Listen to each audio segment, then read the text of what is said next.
Welcome to Agarwal Editorials. Today we are going to start with Economics NCERT Class 10th, Chapter 1 Development. तो development के बारे में हम पहले डेफिनेशन देखेंगे. डेवलपमेंट इज बेसिकली की process of improving quality of life by achieving high standards in income, education, health and equality. तो development हम सिर्फ ये नहीं कह सकते कि इनकम बढ़ रही है तो आपकी डेवलपमेंट बहुत अच्छी हो रही है. अगर आपकी लिविंग स्टैंडर्ड्स वही बिल्कुल ही आप मिनिमल चीज़ों के साथ रह रहे हैं, आपकी एजुकेशन, हेल्थ और आपको सोसाइटी में जो इक्वालिटी मिल रही है वो भी उतना ही इम्पॉर्टेंट है. इम्पॉर्टेंस ऑफ डेवलपमेंट उससे लोगों के हर एक एज अ पर्सन और एक सोसाइटी के एस्पिरेशंस क्या वो सोचते हैं आगे करने का, ये सब पता चलता है. It involves creating opportunities for better life. हम एक अपॉर्चुनिटीज क्रिएट कर मतलब इससे हम लोगों के लिए अपॉर्चुनिटीज क्रिएट करने को भी डेवलपमेंट कहते हैं ताकि सारे जने इकोनॉमिकली सोशली बैलेंस रह सकें, इन्वायरमेंट को प्रायोरिटी दे सकें. Understanding development goals. तो हर इंसान के डिफरेंट गोल्स हो सकते हैं. गोल्स जो है वो एक इंसान की ज़रूरतों से क्या वो फ्यूचर में करना चाहता है और उसके क्या सोशली और इकोनॉमिक कंडीशंस हैं आसपास, उस पर डिपेंड करता है. अब जैसे लैंडलेस रूरल लेबर्स है तो उसको क्या होगा कि वो चाहता होगा कि उसको बेटर वेजेस मिले, एजुकेशन अच्छी मिले उनके बच्चों को. वेल्दी अर्बन फैमिलीज जो हैं वो एम करेंगी कि उन्हें ग्लोबल अपॉर्चुनिटी ज़्यादा मिले, उनकी फाइनेंशियल सिक्योरिटी हो. फिर वुमेन जो होती हैं पेट्रियार्की सोसाइटीज़ में, उनको होता है कि हमें फ्रीडम मिले, हमें इक्वल राइट्स मिलें.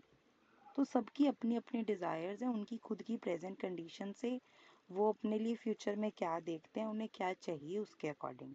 Conflicting goals. अब इसमें क्या है कि हो सकता है किसी एक इंसान के जो गोल्स हैं वो दूसरे के लिए डिस्ट्रक्टिव साबित हो. तो जैसे अब इंडस्ट्रियलिस्ट है, उसको लार्ज डैम्स बनाने के लिए, इलेक्ट्रिसिटी देने के लिए बहुत फ़ायदेमंद है, वो तो चाहता ही है हो.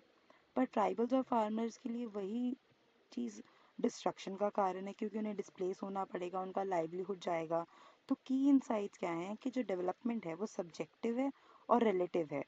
एक तरफ से देखेंगे तो मतलब एक कॉइन, मतलब हम जिस तरफ से देखते हैं तो वो उस इंसान के फ़ायदे के तौर पे है. तो सबका फ्रेम ऑफ रेफरेंस डिफरेंट है इसमें. तो जो एक चीज़ एक इंसान के लिए बेनिफिशियल है वो दूसरे के लिए हार्मफुल हो सकता है. फिर beyond income goals of development. अब गोल्स ऑफ डेवलपमेंट यही नहीं है कि आपका पास बहुत अंधा पैसा हो. हमें material as well as non material goals होते हैं. मटेरियल गोल्स में हमारे पास होता है कि हमारे पास एक रेगुलर इनकम हो, बेटर जॉब अपॉर्चुनिटीज़ हो, वेजेस अच्छे हों. नॉन मटेरियल गोल्स में आता है इक्वालिटी, सिक्योरिटी, रिस्पेक्ट, फ्रीडम. और non material goals, trust me, ज़्यादा इम्पॉर्टेंट होते हैं एक इंसान के लिए. मतलब ज़्यादा नहीं तो इक्वली इम्पॉर्टेंट है जितने की मटेरियल गोल्स हैं. एग्जाम्पल, अब अगर कोई एक इंसान एक अच्छी खासी जॉब है, चलो थोड़ी पे कम है, पर उसको ज़्यादा सेटिस्फैक्शन है हाई पेइंग और अनस्टेबल जॉब से, उसको एक सिक्योर जॉब ज़्यादा इम्पॉर्टेंट है. तो role of freedom and equality.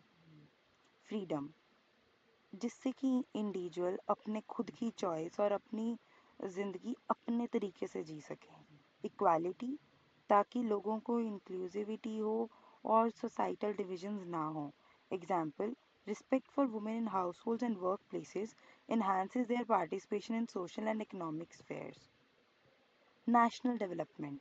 अब कलेक्टिव प्रोग्रेस जो है कंट्री की, सभी चीज़ों को देखकर, इकोनॉमिक, सोशली, कल्चरल ग्रोथ, उस चीज़ को हम नेशनल डेवलपमेंट कहेंगे. It includes aspects like infrastructure development, health care, education, equality.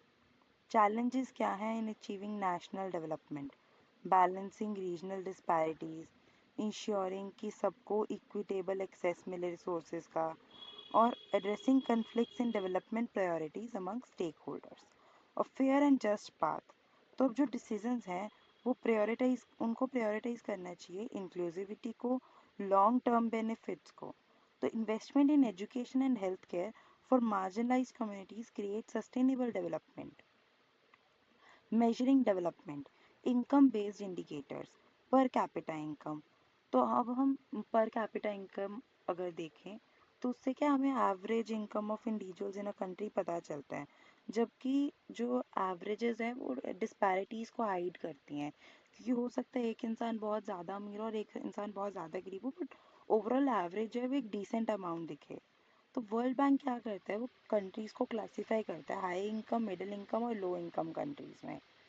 तो limitations of per capita income क्या है कि वही इनइक्वालिटी को इग्नोर करता है और doesn't account for health, education और quality of life. Human development index, तो developed by UNDP, HDI evaluates development based on income, health, education. अब हम श्रीलंका को देखें, वो इंडिया से हायर है एचडीआई में, क्योंकि उसके पास बेटर हेल्थ है, एजुकेशन है, इवन पर कैपिटा इनकम भी बेटर है। Public facilities and their role. Collective provisions of goods and services. Facilities provided collectively by governments or organizations to ensure equitable access. तो facility जो भी governments provide करती है उसको हम कह सकते हैं वो हमारी सारी हो जाती है पब्लिक फैसिलिटी, जैसे कि public schools, hospitals, transportation, ration shops. Why income alone is insufficient, क्योंकि हाई इनकम से ये नहीं है कि आपको क्लीन वाटर मिल रहा है, पॉल्यूशन फ्री इन्वायरमेंट मिल रहा है या हेल्थ केयर अच्छी ही होगी। अब केरला और हरियाणा में देखें तो हरियाणा की जो पर कैपिटा इनकम है वो केरला से ज़्यादा है, पर लेकिन वहाँ पर जो हेल्थ इंडिकेटर्स हैं वो ज़्यादा बेटर हैं। इफ़ेक्टिव पब्लिक फैसिलिटीज़ हैं वहाँ पे केरला में। सिग्निफिकेंस ऑफ पब्लिक फैसिलिटीज़, उससे क्या होता है इक्वालिटी और इंक्लूजन आती है सब में, और एसेंशियल सर्विसेज का कॉस्ट कम हो जाता है through collective provision. Sustainability of development, तो meeting current demands without depleting resources for future generation. हमें आगे आने वाली जनरेशन का भी तो ध्यान रखना है ना, कि एक सस्टेनेबल डेवलपमेंट हो, ये ना हो कि हम ही सारे रिसोर्सेज यूज़ कर जाएं। Example of resource over use, ground water depletion in India. तो पंजाब और हरियाणा में ग्राउंड वाटर लेवल्स हमने देखे हैं अलार्मिंग रेट्स पे कम हो रहे हैं, क्योंकि वहाँ पे एक्सेसिव इरिगेशन हो रहा है। Exhaustion of non renewable resources, global crude oil reserves are estimated to last only 50 years at current consumption rates। तो वही हम सस्टेनेबल डेवलपमेंट की तरफ अभी इतना ज़्यादा अच्छे से मूव नहीं हो रहे हैं, although government is taking steps. Important of sustainable practices, renewable energy adoption, water conservation, afforestation are critical for sustainable development, ensures ecological balance and long-term economic stability।